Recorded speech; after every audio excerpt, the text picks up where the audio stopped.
Hola, ¿qué tal? ¿Cómo les va? Bienvenidos como siempre. Todo tiene un porqué. Aquí estábamos. Hace unos días, una invasión de mosquitos por todos lados, lo que dispara nuestra pregunta. ¿Por qué pican los mosquitos? ¿Cómo les va, chicos? ¿Cómo andan? Bien, muy bien. Bien, muy bien. ¿Viste que eran mosquitos? Hoy, ¿no? Quería evitar, obviar este tema y decirte que los mosquitos me parecían como bastante grandes y medios tontos. Bueno, un test de inteligencia. Claro. A Mirá cada uno le repartí. No, en serio, pero vos le voy a preguntar al especialista. ¿Pican las hembras y los machos por igual? Ah, ¿Pican porque nuestra sangre les provee alimento? ¿O pican porque necesitan esa sustancia para algo en particular? Yo tengo una aplicación acá que repele. ¿De dónde? Ah, no. Así que si aparece un mosquito... Repele. ¿de dónde sacó esa aplicación? En el celular. Escúchame, yo me la bajé No sé y a si mí no me funciona sirvió eso. para nada. No, tengo que Hace como decírtelo. y supuestamente el mosquito se va. No. Pero bueno. No. ¿Y qué los atrae? ¿Hay algún olor particular? ¿Alguna persona? No sé. ¿Viste? La gente las dice, embarazadas. mi sangre es más rica para ellos. Mi Sangre caliente. Claro, sangre caliente. Mucha ¿No? gente lo dice. Bueno, mucha pero gente lo todos dice. tenemos sangre caliente igual. Sí, Mi bueno. sangre es más Todas rica. esas preguntas las vamos a intentar responder durante el programa.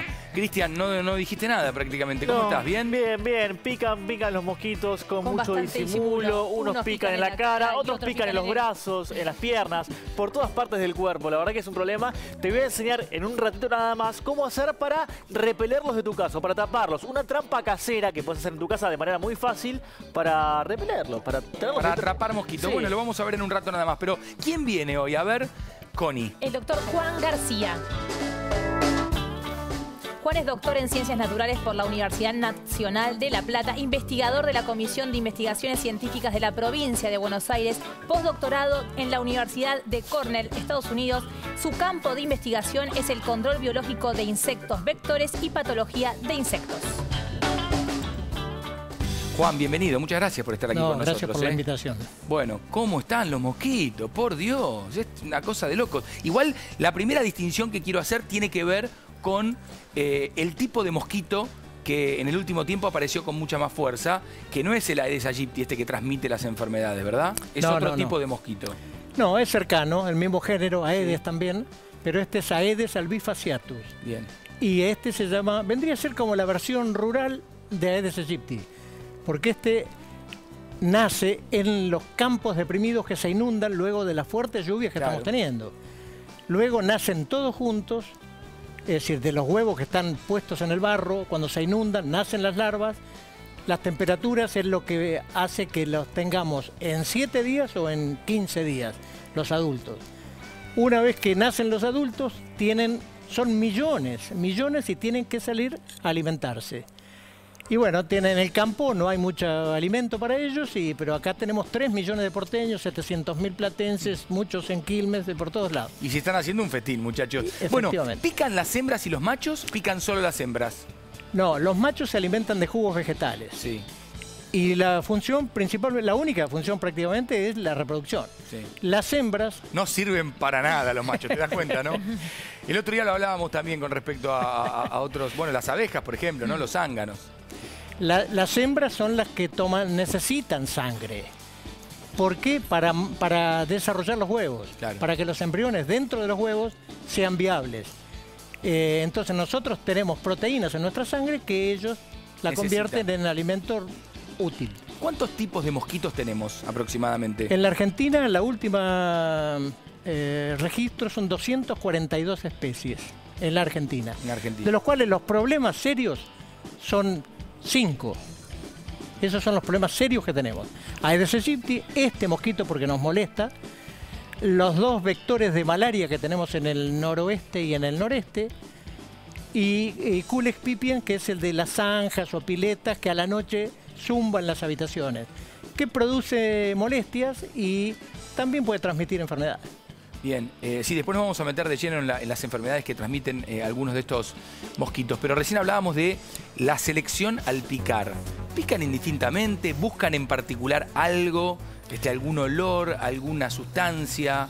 ¿Qué los atrae? Lo que los atrae fundamentalmente es el dióxido de carbono, que nosotros, como consecuencia de nuestro metabolismo, producimos dióxido de carbono. Eso es lo que más los atrae. Además hay otros alcoholes y otras sustancias volátiles que también los atrae, que son menos perfume, conocidas. por ejemplo, si me pongo perfume los voy a traer más. No, ellos tienen receptores para dióxido de carbono, fundamentalmente, Bien. que es lo que le indica que un animal de sangre caliente, o hay mosquitos que también se alimentan de animales de sangre fría, por ejemplo de anfibios, o de sapos o de reptiles. Pero los que realmente nos preocupan son los que se alimentan de animales de sangre caliente como nosotros. ¿Hay una manera de distinguir los que nos preocupan de los que no? Y bueno, para eso está el taxónomo, que es el que conoce las especies. Pero, por ejemplo, digamos, pican en el mismo lugar, son bastante parecidos, o sea que no hay manera de a la vista. No, lo único que uno puede diferenciar un poco es, por ejemplo, Aedes aegypti es un mosquito de día. Pica durante el día, igual que este que está afectando ahora. Pone los huevos en lugares y pueden esos huevos tolerar la desecación y estar meses o años sin que se inunde y siguen viables, siguen vivos. Mientras que, por ejemplo, Culex pipiens es nocturno, ese pica de noche y tiene no es tan agresivo con nosotros, tiene más preferencia por aves o por otro tipo de roedores, o por roedores, no por otro tipo de roedores. Otro tipo de roedores, no sé, me sentí mal porque nos miró, Cristian. Sí, fue feo. No ustedes, otro tipo de roedores. Bueno, vamos a mostrarles de alguna manera un pequeño compilado que hicimos con respecto a esta invasión de mosquitos en diferentes canales, en diferentes noticieros. Obviamente era algo que preocupaba a toda la población. Vamos a verlo. Jamás pensé que en mayo, honestamente te lo digo, Erika, íbamos a estar hablando de esta cantidad de mosquitos. Pero hay una invasión de mosquitos en Buenos Aires. Esto afectó tanto a marplatenses como turistas. O chaleco de vestir o chaleco de fuerza porque te volvés loco por los mosquitos. En San José de Mayo el calor estos días ha sido sofocante. A esto se suma una epidemia de mosquitos. La buena noticia es que no son los mosquitos que transmiten el dengue, la mala es que son resistentes al frío. Y la realidad es que vamos a tener un ciclo detrás de otro, mientras tanto sigan todos estos temas de humedad y de lluvia. Bueno, ahí veíamos un poco lo que, bueno, ganó las pantallas de la Argentina, podríamos decir, porque hay una gran preocupación en todo el país. Ahora, recién en un momento escuchaba lo del clima, ¿no? Porque en general se asocia al mosquito al clima un poco más cálido. Sin embargo, en invierno también aparecen. Sí, pero no particularmente esta especie, porque esta especie la tenés distribuida desde Jujuy, o el norte de Bolivia y Paraguay, o Brasil, hasta Tierra del Fuego. Y la tenés en Mendoza y la tenés en Punta Lara o acá en la Reserva Ecológica. Es un decir, mosquito federal. Es realmente nuestro mosquito. Este es nuestro mosquito. No, es una locura realmente, pero bueno, lo más importante, por eso decía que en un rato íbamos a meternos también con las enfermedades, porque no es puntualmente este caso, pero hay otros que sí transmiten muchas enfermedades y hay que estar más atento. Este molesta, pica y la verdad que a uno no le gusta. Y para eso está la fumigación. ¿La fumigación sirve? ¿Puede aplacar o, bueno, no tanto? La fumigación sirve si hay sistemas organizados en los municipios. Sí. Como no los hay, esa es mi opinión, ¿no? Entonces, ¿qué pasa? Una vez con este mosquito en particular, una vez que sucede una lluvia muy fuerte, a las 48 horas tendría que haber alguien en un municipio ir a determinados charcos, que todos los conocen acá o en Quilmes o donde sea, con un cucharón nada más, y fijarse, si uno tiene 4 larvas, no va a haber ninguna explosión de este tipo. Pero si uno tiene 2000 en un cucharón con 200 mililitros de agua, urgente tienen que llamar a ya sea la gente con mochila o helicópteros o avionetas y aplicar Juan, vos esa eso no se hace, no está tan organizado. No, porque ahí tienen, es decir, cuando uno ataca la larva está reducida, está circunscripta al charco. Al agua. Pero una vez que empiezan a volar, ya están por todas partes. Bueno, a propósito, Cristian fue a averiguar un poco más, a indagar con respecto a los mosquitos y a la fumigación. Cris. Sí, estuve en San Isidro, hablé con Carlos Balate, él es director de control de vectores en San Isidro, para saber un poco del trabajo que hacen para que podamos estar en un parque, en la calle, disfrutar del aire libre sin sufrir tanto el problema de los mosquitos.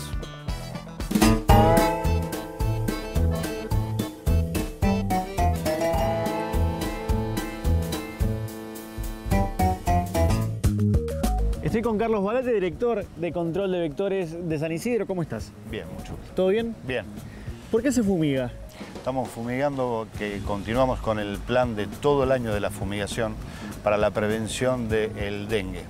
O sea, ¿es con el dengue y también con otro tipo de mosquito? Sí, en realidad el más complicado es el Aedes aegypti, que es el transmisor del dengue, zika y chikungunya. Pero en realidad se fumiga todo el año para las 32 especies de mosquitos que tenemos. ¿Cambiaron los mosquitos ahora? Porque a mí me da la sensación de que son más grandes ahora, que les tirás un repelente y se te ríen en la cara y dicen, ja, tirame más.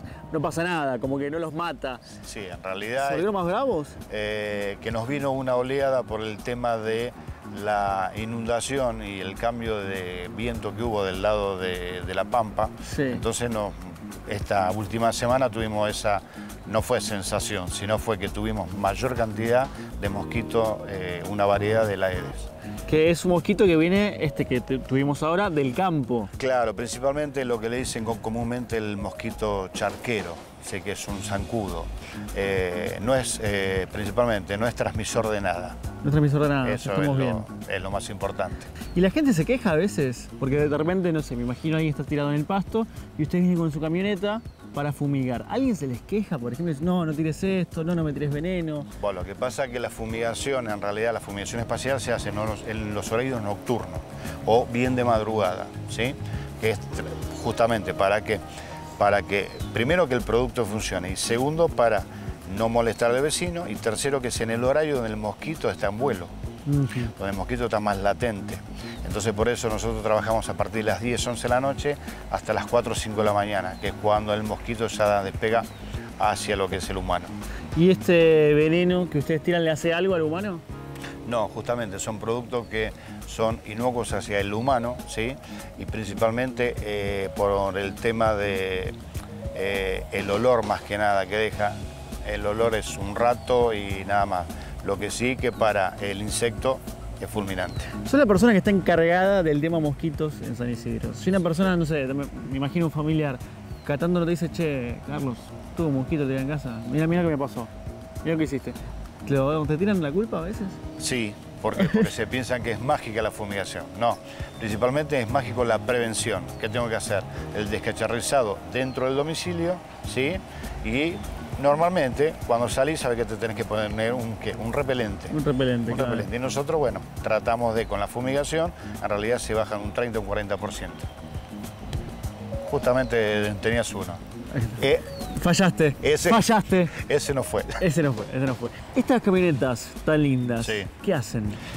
La fumigación de ultra bajo volumen. Es un equipo que está montado sobre una camioneta y lo que hace es una microgota. Lo que hace más que nada es por volteo, ¿sí? Y después cuando el producto se deposita en pasto, cuando el mosquito eso se apoya, se muere. ¿Y por volteo significa que un mosquito que está volando? Claro. Le tiran el por eso te dije que la fumigación no es mágica, ni es que un 100% va a dejar de existir. No, es un 30 o 40% de efectividad de volteo. Y después tenés las motomochilas, que se trabaja más puntual sobre el área verde. ¿Sí? Muchas gracias. Otro más. Otro más. Mal hecho su trabajo. Muchas gracias por explicarme cómo se previene el mosquito. Ya sé mucho más. Todo tiene un porqué.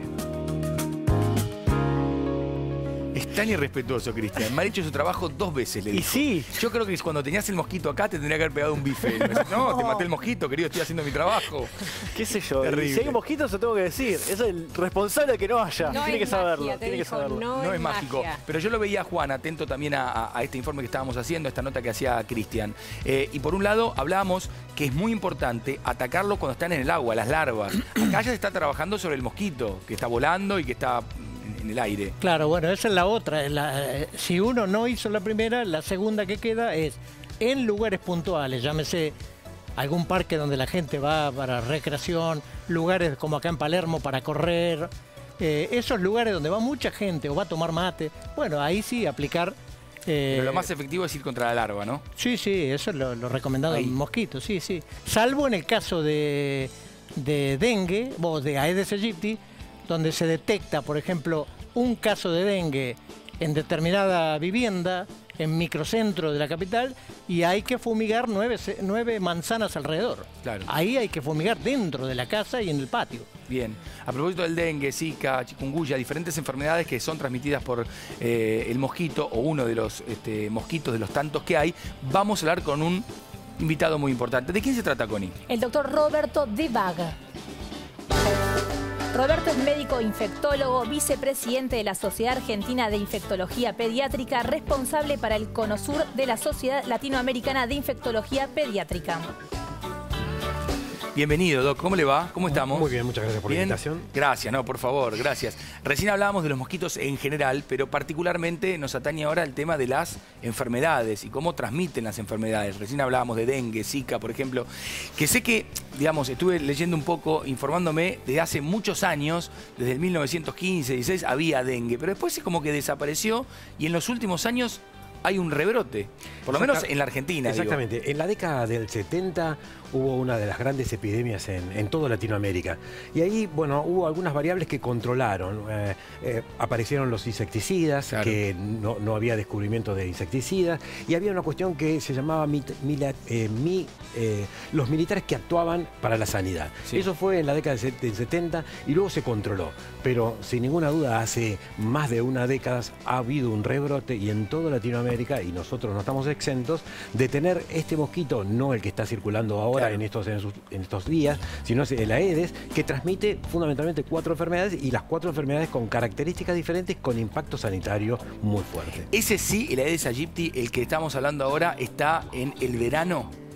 En invierno es más raro verlo. Bueno, Juan lo puede decir mejor, pero sí, sin ninguna duda, es resistente al frío, por lo tanto baja la cantidad de Aedes, pero en verano y en los climas tropicales es el más importante, sin ninguna duda. Le voy a pedir a Caro que nos introduzca un poco más en el tema, porque fuiste a hacer una nota con quién, Caro. Así es, estuve en el CENDIE. ¿Qué es el CENDIE? Es el Centro de Investigación y Diagnóstico de Endemoepidemias. Estuve hablando con Arturo Lizoaín. Es muy interesante lo que hacen ahí. ¿Por qué? Porque vos, por ejemplo, estás en tu casa, encontrás una larva, no sabes de qué es, la podés llevar, ellos la analizan y te dicen lo que tenés que hacer. Eso es gratuito, lo puede hacer todo el mundo. Hablamos con él, nos aporta datos interesantísimos acerca de lo que estaban hablando los profesionales y además algunas medidas de prevención. Mira.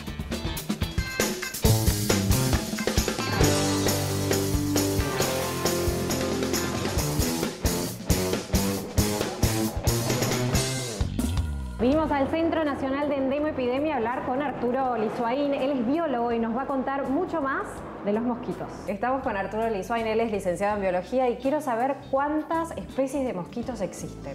Bueno, en la Argentina hay alrededor de 240 especies de mosquitos. La provincia que más especies de mosquitos tiene es Misiones, con 190, y la que menos tiene es Tierra del Fuego, con una especie de mosquitos.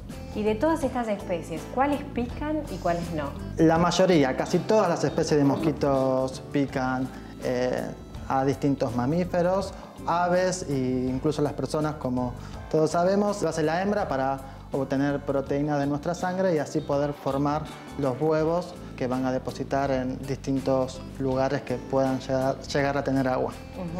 Y de estos mosquitos, por ejemplo, nosotros conocemos algunos que dan o generan enfermedades. ¿Cuáles serían? La Argentina se hizo público a Aedes aegypti porque transmite varias enfermedades.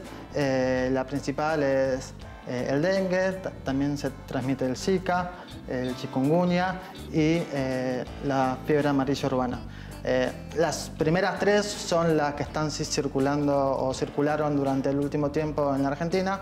La fiebre amarilla urbana desde el 2010 que no circula, pero sí hay que estar atentos porque en la región, más que nada Brasil, hay un brote importante de fiebre amarilla. Hay que tener cuidado para saber qué pasa en los países limítrofes. ¿A todos nos pican por igual los mosquitos? Bueno, los mosquitos son atraídos por diferentes componentes que nosotros liberamos. El dióxido de carbono de la respiración, la transpiración nuestra, también tiene distintos componentes que hacen que atraigamos los mosquitos. También la capilaridad, si tenemos muchos capilares en la superficie de la piel, funciona como atractante de los mosquitos. Va a depender de cada persona, de los componentes de la transpiración y de la cantidad de dióxido de carbono que liberemos, si nos puede atraer más o no los mosquitos. Bueno, y si tenemos que pensar en la prevención, ¿me podrías dar algunos datos de qué tengo que hacer para prevenir los mosquitos, las picaduras y sobre todo las enfermedades? Para prevenir las picaduras, lo que sería ideal es que no haya mosquitos. Para eso, en el caso de Aedes aegypti, lo que tenemos que evitar es que no haya recipientes con agua, ver los floreros, cambiarlos cada 3 días. Si tenemos mascotas, lo que tenemos que hacer es cambiar el agua también cada 3 días estar atentos en nuestras casas, en nuestra vivienda. Este mosquito es muy domiciliario, no suele estar en los parques, como se dice, suele estar dentro de nuestras viviendas, entonces hay que estar atentos de que no dejar ningún criadero de mosquitos dentro de las viviendas. Gracias, Arturo. Gracias a ustedes. Aprendimos acerca de los mosquitos y cómo prevenirlos. Seguimos en Todo Tiene un Porqué. Lo veía el doc asintiendo con parte de este informe. Bueno, me quedo un poco más tranquilo porque de las 4 ya fiebre amarilla acá no hay por ahora. No hay, pero hay uno de los brotes más importantes en Brasil. Sí, hay que estar atento. Y realmente tiene que uno estar muy atento porque esto no ocurría hace muchos años. Y ya hay más de 400 casos con más de 100 muertos. Bueno, muertos. en Zika tampoco, ¿no? Bueno, Zika es un fenómeno novedoso para Sí, es Argentina. un fenómeno novedoso en las Américas, porque décadas anteriores ha sido detectado en países asiáticos. Lo que pasa es que en el 2014 aparecen algunos casos en la Polinesia Francesa cerca de la isla de Pascua, después pasa a Chile, no hace hincapié en las personas que estaban infectadas, no quedan en Chile porque no se transmite porque no hay mosquitos, es uno de los países libres de Aedes, pero luego van estas personas que venían de estos lugares donde había virus de Zika y instalan el primer brote en Latinoamérica en el 2015 en el noreste brasilero. Y ahí causa un impacto que causa una alerta mundial de la Organización Mundial de la Salud, porque empiezan a aparecer enfermedades febriles muy parecidas al dengue y muy parecidas a otra que es la chikungunya, pero que además produce un impacto fuerte en los recién nacidos que aparecen tener una enfermedad neurológica que es microcefalia, es decir, la disminución de su perímetro cefálico con menor desarrollo cerebral y con alteraciones neurológicas, y esto aumenta notablemente la cantidad de niños o bebés con microcefalia que había, y entonces esto genera la alerta y luego la Organización Mundial de la Salud al tiempo puede reconocer una relación entre el virus de Zika y enfermedades neurológicas. Ahora, si a una mujer embarazada, esto es creo que en los primeros meses de gestación, ¿no? Aparece el Zika. ¿Puede plantear esto que me decías recién? Exactamente, depende de las semanas de embarazo. Hay algo que en las enfermedades virales y las embarazadas, lo que ocurre en las primeras 12 semanas, algunas veces decimos es la ley del todo nada, produce aborto o generalmente la infección viral.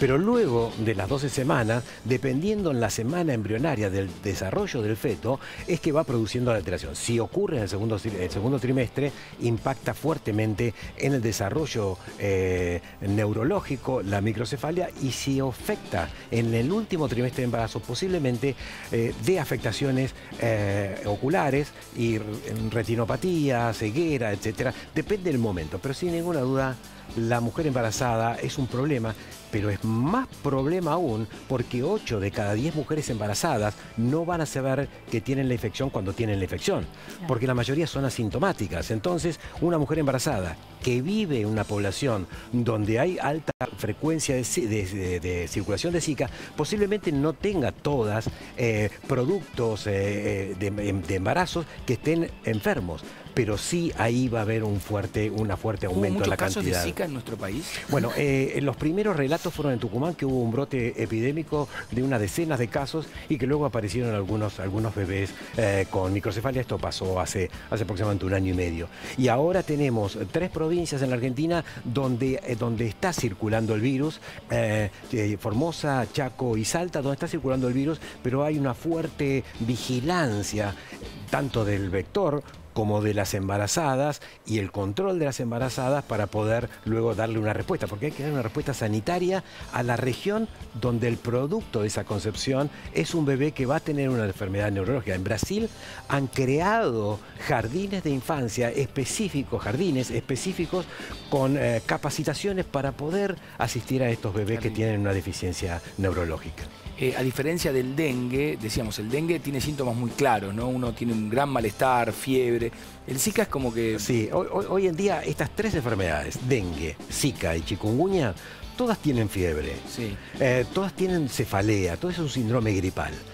El dengue, Zika posiblemente esté acompañado de rash, o sea, de una erupción y de conjuntivitis.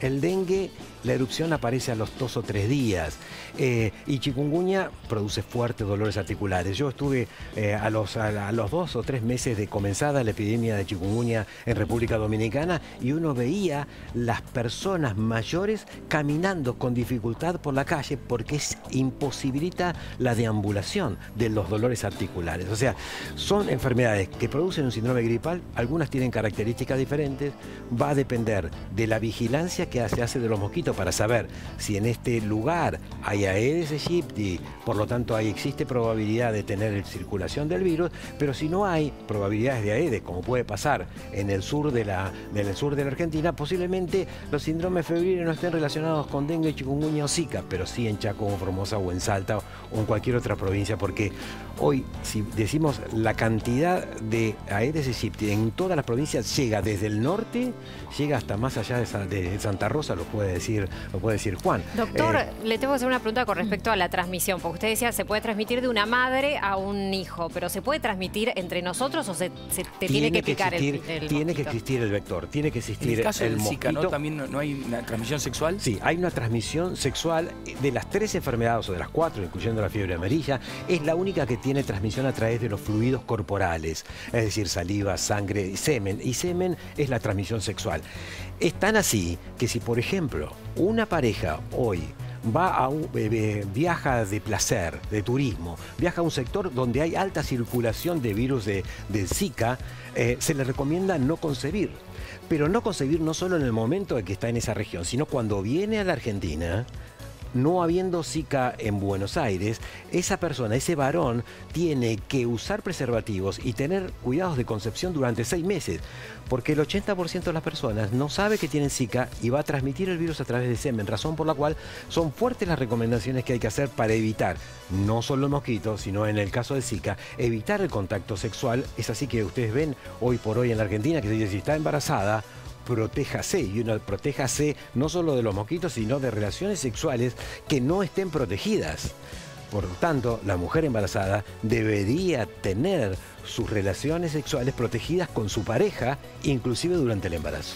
A propósito del Zika, ya estamos, Connie, pero a propósito del Zika, quiero mostrarles una campaña que está haciendo el Ministerio de Salud para que tengamos MT. También hay una del dengue que vamos a ver en un ratito, pero arranco con la del Zika, que es lo que estábamos charlando recién. Vamos a verla. Si tenés erupciones con picazón en la piel, no te automediques. Puede ser un síntoma de Zika.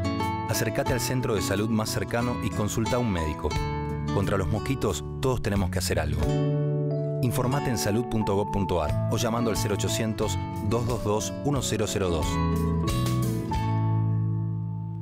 Está bien esta campaña porque hay que informar, ¿no? Lo principal es que la ciudadanía esté atenta a estas cuestiones. Y lo dice muy claro, sin mosquito no hay dengue, no hay chikungunya y no hay Zika. El control, con lo que explicaba Juan, el conocer la conducta del mosquito hace que las personas también sepan cómo actuar en su vida urbana para poder controlar al mosquito. Se controla el mosquito, no hay enfermedades. Bien. Connie.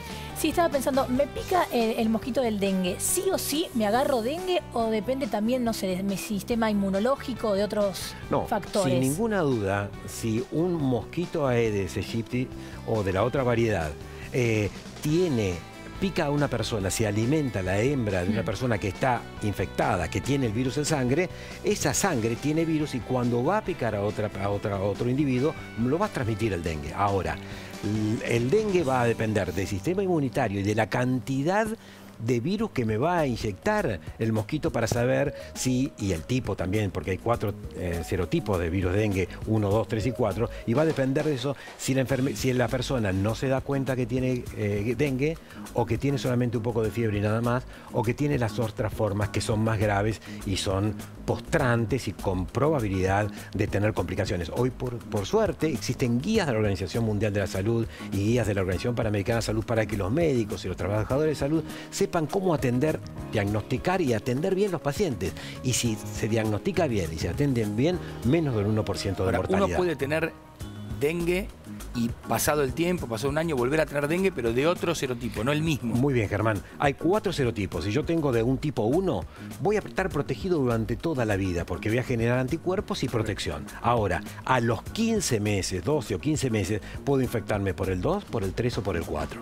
Hay algunos criterios internacionales que la mitad de los investigadores dicen que si haces una segunda infección por dengue, por virus de dengue, por otro serotipo, podés tener mayor gravedad. Y hay otros investigadores internacionales que dicen que no es la mayor probabilidad. Necesariamente es más grave. No necesariamente es más grave, sí tiene algo más de probabilidad de tener una enfermedad denominada hemorrágica, que son lo que marca la gran complicación del dengue. Los repelentes son también, digamos, nos protegen de este tipo de mosquitos que generan estas enfermedades. Seguramente Juan puede decirlo mejor esto. Yo cuando decía al inicio que la década del 70 se había controlado, en esa década empezaron a aparecer los insecticidas y los repelentes.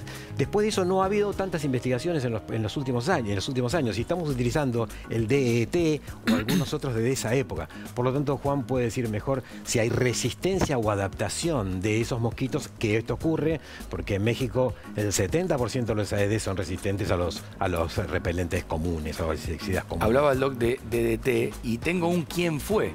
Vamos a ver cómo surge, cómo arranca, quién fue el químico que lo descubrió.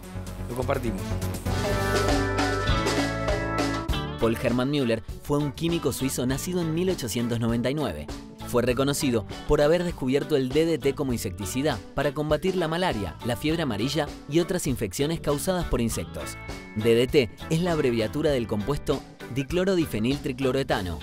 En 1935 empezó a trabajar sobre agentes desinfectantes. Comprobó que los insectos absorbían los productos químicos de manera diferente a los mamíferos, y esa era la clave para encontrar un producto que los combatiera. Hasta ese momento, los insecticidas no eran muy eficaces o resultaban demasiado caros. Después de 4 años de investigación y de más de 300 productos descartados, Müller encontró la sustancia que estaba buscando, el DDT. En 1948, Müller recibió el Premio Nobel de Medicina por su descubrimiento. Fue la primera vez que el premio fue entregado a un profesional que no era médico. Si bien muchos años después el DDT empezó a ser cuestionado por sus efectos al medio ambiente y a la salud de los seres humanos, el producto sirvió para erradicar la malaria de muchos países. Según datos de la Academia Nacional de Ciencias de Estados Unidos, en la década del 50, el DDT ya había evitado 500 millones de muertes. Bueno, muy buen informe. Sí, muy buen bien? informe. Y me gusta creo que me lo digan. que fue bien claro desde que hace muchísimas décadas no tenemos nuevos insecticidas, y los que tenemos, bueno, siguen siendo útiles, pero no están controlando absolutamente a los ¿Pero qué pasó? ¿Se adaptaron al DDT? Lo puede decir mejor Juan esto. ¿Evolucionaron estos mosquitos? Fundamentalmente fue prohibido. Por los problemas que tiene de acumulación en la fauna, acumulación en el tejido graso, y un montón de problemas que fueron derivados de este problema, de este producto. Ahora, que la efectividad fue indiscutible. Es más, hay algunos países que están como volviendo al DDT. ¿Por qué? Porque no encuentran una solución a la lucha contra la malaria.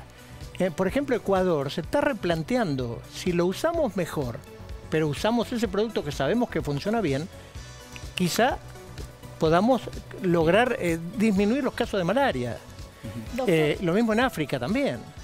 Bien. Una preguntita. Sí. Hace un tiempo yo fui a África y...